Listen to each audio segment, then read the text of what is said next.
Chantal Joncker, vous êtes donc la présidente de l'association AFS en Bretagne, mais aussi pionnière de cette expérience interculturelle, puisqu'à 18 ans, vous êtes partie seule aux États-Unis, dans une famille d'accueil. Qu'est-ce qui vous avait poussé à l'époque à faire cette expérience? On était dans les années 73. 70, voilà. Qu'est-ce qui m'a poussée à partir? Je pense l'envie d'aller voir ailleurs, l'envie de rencontrer d'autres personnes et d'être plongée dans une culture différente. C'est-à-dire que d'être dans une famille et d'être dans un lycée, dans un pays, c'est une expérience extraordinaire. Et je pense qu'on approche les gens autrement.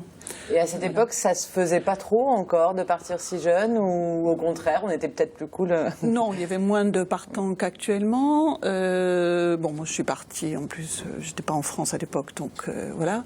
Mais non, par contre, à l'époque, on ne pouvait à peu près partir qu'aux États-Unis, ce qui n'est plus le cas maintenant. On a ouvert le spectre à une soixantaine de pays, en fait.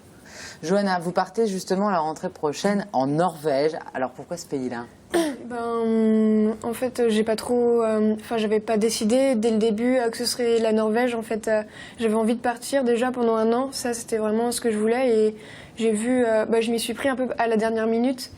Et j'ai regardé par rapport aux pays qui étaient disponibles. Et en fait, j'ai vu que l'association, c'était vraiment l'immersion, être vraiment découvrir de nouvelles personnes et pas forcément la langue. Du coup, la Norvège m'a vraiment intéressée pour ça, pour découvrir un pays que je connaissais pas. Et Lucille, vous êtes rentrée des États-Unis en juillet dernier, où vous avez passé un an. Et vous, qu'est-ce qui vous avait motivé à partir, et en particulier aux États-Unis? En fait, moi, là-bas, je voulais partir en Allemagne, mais quand j'ai connu AFS, le programme était déjà fermé. Donc après, j'ai un peu procédé par élimination. Je savais que je voulais pas rester en Europe et que je voulais pas partir en Asie du Sud-Est et que je voulais un pays anglophone. Donc le choix s'est fait assez rapidement. C'est ça, en fait, c'est aussi des histoires de circonstances selon les places disponibles sur le site. Quelle a été votre relation, Lucille, avec votre famille d'accueil? Excellente. Comment ça se passe? On est vraiment intégrés dans une famille. Oui, c'était pas un internat. C'était vraiment ma famille. Je les appelais pas maman et papa, mais c'était tout comme. Et mes sœurs, c'est vraiment mes sœurs, mes vraies sœurs. Là, je suis rentrée en juillet, mais je les ai revues 2 fois déjà. Je les ai revues en fin août et je les ai revues à Noël. Et là, on va accueillir ma sœur fin août encore. D'accord. Donc c'est là, vous parlez de vos sœurs. Oui, vraiment, on sent que c'est fort. Est-ce que cette expérience vous a profondément changé, fait évoluer par exemple votre projet professionnel, des choses comme ça? Oui et non. Enfin, mon projet professionnel est à peu près le même, mais c'est plus précis. Après, effectivement, il y a beaucoup de choses que j'ai appris sur moi-même et aussi sur le rapport que j'ai aux autres, au monde, etc. Et ça m'a vraiment donné envie de faire plein de choses et je me suis rendu compte que je suis jeune et j'ai vraiment la possibilité de faire beaucoup de choses, quoi. Et aujourd'hui, vous vous investissez au sein de l'association AFS? Oui, je suis bénévole et animatrice durant les week-ends et j'ai aussi été référente pour une jeune qui est partie en janvier. Chantal, vous avez gardé des liens, vous, avec la famille qui vous a accueilli en 73 aux États-Unis? Alors à l'époque, les seuls liens qu'on pouvait avoir étaient des liens épistolaires, donc on en a gardé pendant quelques années. Et puis bon, la vie a fait que on s'est éloignés les uns des autres. Et puis il y a 3 ans, par Facebook, j'ai retrouvé ma sœur américaine, parce que pour le coup, moi, j'ai appelé mes parents là-bas Mom and Dad. Ah oui, oui, tout à fait. Donc j'ai retrouvé ma sœur américaine et puis il y a 2 ans, j'y suis retournée et ce que je n'avais pas fait depuis mon départ, et c'était 40 ans après. Et ça a été extraordinaire. C'était extraordinaire. On s'est retrouvés, et bon, mon mari était avec moi, et ma dernière était là aussi, et elle me dit, mais maman, c'est comme si c'était notre famille. Elle les a jamais vus. Et en fait, on a vraiment retrouvé, c'était cette complicité qui nous avait unis pendant un an. Mais quand on partage un an d'une famille, c'est pas rien. C'est très très fort. Johanna, vous savez déjà où vous allez débarquer, dans quelle famille là-bas? Non, je ne sais pas encore. Ce sera la surprise, ou peut-être que je le saurai plus tard, mais en tout cas, pour l'instant, je ne sais pas du tout.